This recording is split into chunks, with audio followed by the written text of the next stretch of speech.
qu'est-ce qu'on fait de ce plutonium?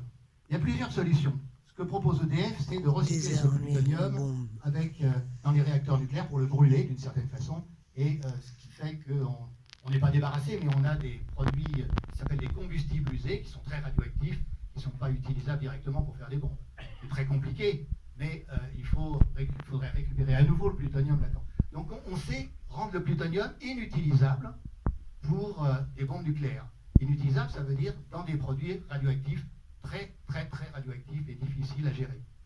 Nous, à La Hague, on sait gérer. À La Hague ne sert uniquement que pour récupérer du plutonium, dont on ne sait que faire. Mais ça, c'est pas mon problème pour les armes nucléaires. Hein. Mais, donc la seule question que vous posez, c'est qu'est-ce qu'on fait du plutonium? Alors là, moi, ma réponse, c'est de dire le plutonium, il faut mieux le laisser dans le combustible usé, ne pas le séparer à La Hague. Celui qu'on a extrait, on le remet dans des combustibles usés et on le rend inutilisable, sauf très grande difficulté.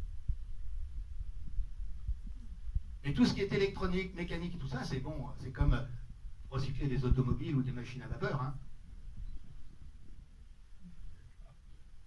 Deuxième question. Ça va pas être le savoir, il ne propose pas une solution. Comment on va devoir ou bien pouvoir... Prenez le micro parce que tout le monde ne vous entend pas. Ma question, c'est que comment on va pouvoir convaincre ceux qui détiennent le pouvoir de le faire dissuader de ne pas utiliser l'armée nucléaire? Parce que c'est pas évident. Bien que nous, dans cette salle, on n'est pas d'accord, comment on va faire convaincre les présidents? Je pense que dans la salle, on est plutôt défavorable à une utilisation d'armes nucléaires. Non.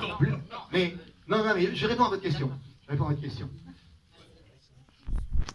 Vous avez raison, un chef d'État comme Macron, par exemple, on lui a remis les codes nucléaires et on lui a dit, voilà, si la France est menacée dans sa sécurité, voilà le bouton rouge. Donc la question qui se pose, c'est est-ce que quelqu'un, comme le président de la République, appuiera sur le bouton rouge, c'est-à-dire enverra une bombe nucléaire dans un cas dramatique pour la France?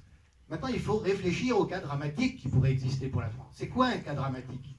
Alors, tout le monde a dans l'idée en France que c'est l'invasion nazie qui a eu lieu, et ça, avec l'arme nucléaire, personne ne pourrait nous envahir comme les nazis nous ont envahis. Et ça, c'est pas forcément évident pour tout le monde. Giscard d'Estaing a écrit dans ses mémoires, si l'Europe avait été envahie par des chars soviétiques, je n'aurais pas engagé de force nucléaire. Pourquoi? Parce que tout simplement, la force nucléaire détruisait l'Europe. Et donc, même un président des États-Unis, un président de France, placé dans des circonstances dramatiques, qui seraient dramatiques pour la France, parce qu'on serait envahi et sous une domination étrangère, ça serait dramatique. Eh bien, on n'utiliserait pas la bombe nucléaire, parce qu'il faut mieux avoir la résistance après dans un pays qui survit, plutôt que d'être anéanti dans un conflit. Et donc, la situation pour la responsabilité d'un président, eh bien, c'est est-ce que son pays va être suicidé dans son action? Alors, le cas tout à l'heure, dans votre intervention qui était assez complète, vous avez parlé de la Corée du Nord. Et ça, c'est intéressant de se dire, est-ce que pour la Corée du Nord, c'était utile d'avoir l'arme nucléaire? Eh bien, c'était utile parce que comme ça, Kim a été reçu par Donald. Eh bien, voilà. Il a eu un marqueur de puissance, il était l'égal du patron des États-Unis, de monsieur mondial numéro 1. Donc, c'était un marqueur de puissance important. Ça ne lui a pas servi à faire la paix quelque part, ça lui a servi à avoir une position de dominant, comme le plus des dominants du monde. Et donc c'est ça qu'il voulait, Kim. Donc il a réussi avec l'arme nucléaire. Il a réussi non pas à donner la sécurité à son pays, parce qu'il y avait des risques quand même que ça dérape, mais il a donné la sécurité à son pays d'être perçu comme un pays dont on ne pouvait pas escamoter l'influence. D'autres questions? Pas vraiment une question, mais quelque chose que Philippe effleure et cause pas assez à mon goût. Ça répondrait en partie à la préoccupation de madame. Je crois qu'on n'a pas à convaincre les présidents. Les PDG.